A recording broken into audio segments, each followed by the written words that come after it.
Assalamu alaikum and welcome back. So in this video we will going to learn about the automation of uh, delete HTTP method. So let's start. अच्छा delete HTTP method के automation के लिए हम वही previous project use कर रहे हैं, बिल्कुल सेम उसी तरीके से। सो इसके लिए आपको प्रीवियस जो वीडियोस हैं उसको देखना ज़रूरी है। सो सेम मैं यहाँ पे एक मेथड क्रिएट कर लेता हूँ, public async task delete underscore comment underscore test case 05।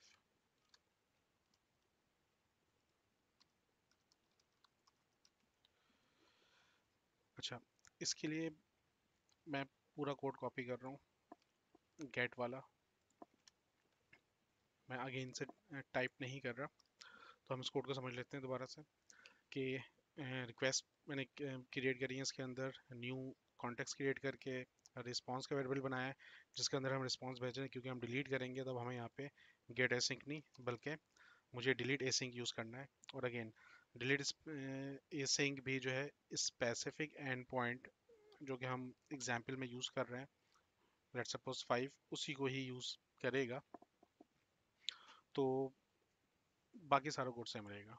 अब बाकी सारा कोड क्या है कि जो रिस्पांस आएगा उस रिस्पांस को JSON में कन्वर्ट करके हम सेव कर देंगे रिस्पांस डेटा में। उसके बाद हम असर्ट कर रहे हैं ओके होना चाहिए, फिर उसका जो टेक्स्ट है स्टेटस टेक्स्ट वो भी ओके होना चाहिए, और साथ में जो कोड आएगा स्टेटस का वो 200 आना चाहिए। इसी तरीके से ये जो तीनों डेटा आएगा जिसमें ये ओके है, फिर जो टेक्स्ट है और जो फिर कोड आ रहा है और एक्चुअल जो रिस्पॉन्स है कंप्लीट, ये तीनों चीज़ें कंसोल में राइट भी हो जाएंगी। जब मैं इसे एग्जीक्यूट करूँगा तो जो मेरी रिसोर्स कमेंट नंबर 5 है वो डिलीट हो जाना चाहिए। तो इससे पहले एक मरतबा मैं जो सर्वर पर जाके उसको शो कर देता हूँ जो हमारे रिसोर्सेज मौजूद हैं। सो प्रीवियसली हमने ये पैच के ज़रिए अपडेट किया था।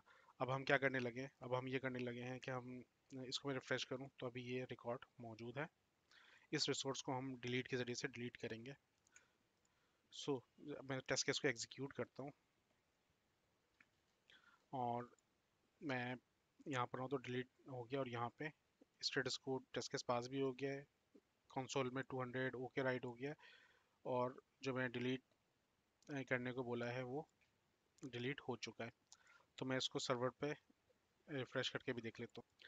ये रहा, तो मैं इसको रिफ्रेश करता हूँ तो यहाँ पे मेरी रिसोर्स जो है वो डिलीट हो चुकी है। सो डिलीट भी बहुत सिंपल है, जस्ट लाइक बाकी जो मेथड्स हैं। तो एक मरतबा हम इनको समराइज कर लेते हैं सारे जो हमने किए थे, और सीक्वेंस से इसको हम रन करके भी देख लेते हैं। हमने फर्स्ट जो है वो गेट को ऑटोमेट किया था, और तीनों मेथड को यूज़ करने का तरीका सेम है।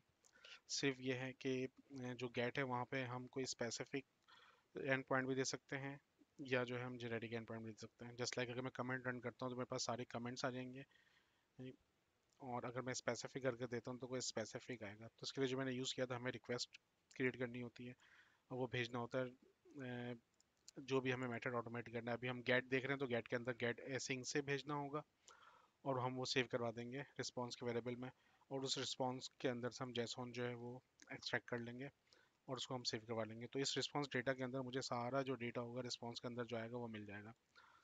बाकी जो है वो जो डिफरेंट कोड्स और मैसेजेस हैं जो रिस्पॉन्स के तौर पे आते हैं, जिसमें जो है ओके हो गया, या जो स्टेटस टेक्स्ट होता है, या जो कोड होता है, इसको हम असर्ट कर लेते हैं कि वाकई में ये एग्जीक्यूट हुआ है, और हम उसको कंसोल में राइट करवा के भी देख सकते हैं।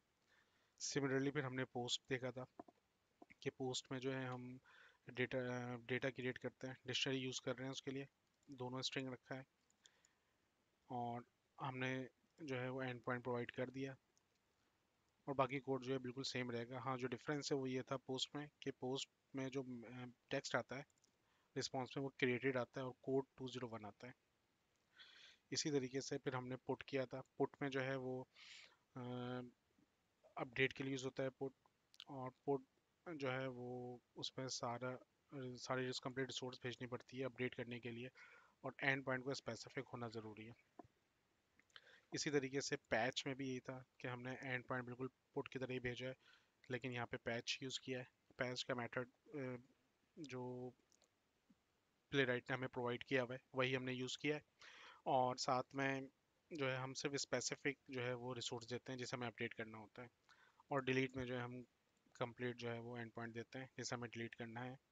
और इसके अंदर भी जो स्टेटस टेक्स्ट है वो ओके आता है और 200 आना चाहिए, तो हम यही इसी लिहाज से असर्ट करते हैं।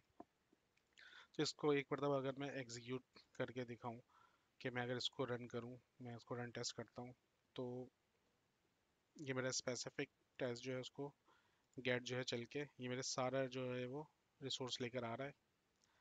इसी तरीके से मैं अगर क्रिएट करना चाहूँ, लेट सपोज मैं पोस्ट के ज़रिए से अब रिसोर्स नंबर 6 को क्रिएट करता हूँ, और मैं इसको अगर रन करूँ, तो जो 6 एक न्यू जो है वो डेटा क्रिएट हो जाएगा इस तरीके से, और मैं जाके इसको वैलिडेट भी कर सकता हूँ सर्वर में। मैं इसको रिफ्रेश करूँ तो यहाँ पे ये वाली रिसोर्स क्रिएट हो गई है पोस्ट से। अब मैं इसे अपडेट करता हूँ, तो अपडेट के लिए जो है वो पुट से अगर हम अपडेट करें, तो मैं ये 6 वाले अपडेट कर रहा हूँ, इसको मैं कर देता हूँ 2, और यूजिंग पुट है, इसको मैं रन करता हूँ,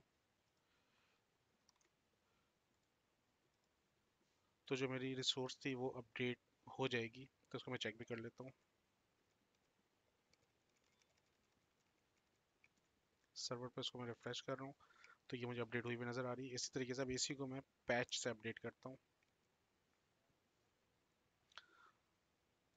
तो पैच से अपडेट करने के लिए मैं यहाँ पे भेज रहा हूँ रिसोर्स में, यहाँ पे भेजता हूँ 6 को। अब ये पैच से अपडेट हो जाएगा, तो इसको मैं अगर एग्जीक्यूट करूँ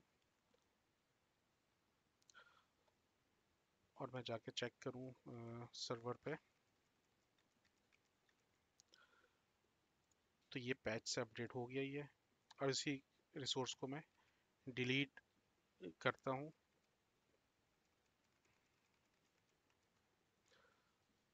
सो डिलीट के लिए जो है मैं